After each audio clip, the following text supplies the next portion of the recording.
అంబేద్కర్ కోనసీమ జిల్లా రామచంద్రపురం పట్టణంలోని కమ్మవారి సావరం నారాయణ స్కూలు సమీపంలో రోడ్డు పక్కన చెత్తకుప్పలో అనుమానాస్పద స్థితిలో ఒక వ్యక్తి మృతదేహం లభ్యమైంది.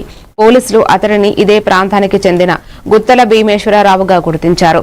కుటుంబ సభ్యుల వివరాల ప్రకారం మృతుడు తరచూ మద్యం సేవించేవాడని, గత రాత్రి కూడా మద్యం సేవించి ప్రధాన రహదారిలోని పెట్రోల్ బంకులో 3 లీటర్ల పెట్రోల్ కొనుగోలు చేసినట్టు సీసీ ఫుటేజీల ఆధారంగా గుర్తించినట్లు తెలిపారు.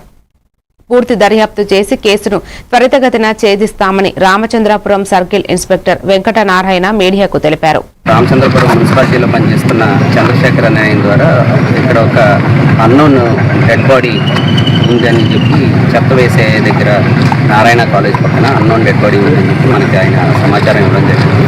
దాని మీద ఇమీడియట్గా నేను మా ఎస్ఐ గారు టీంతో వచ్చి ఇక్కడ చెక్ చేయగా ఒక అన్నోన్ మేల్ డెడ్ బాడీ సుమారు 55 సంవత్సరాలు ఉంటాయి. ఆయన పడిపోయి చనిపోయి ఉండడం జరిగింది. అది బాడీ కూడా పార్షియల్గా కొంచెం బర్న్ అయి ఉండడం జరిగింది. దాని మీద మేము చుట్టుపక్కల ఎంక్వైరీస్ కండక్ట్ చేస్తే గుత్తుల భీమేశ్వర అనే ఆయన చనిపోయిన వ్యక్తిగా తెలిసింది.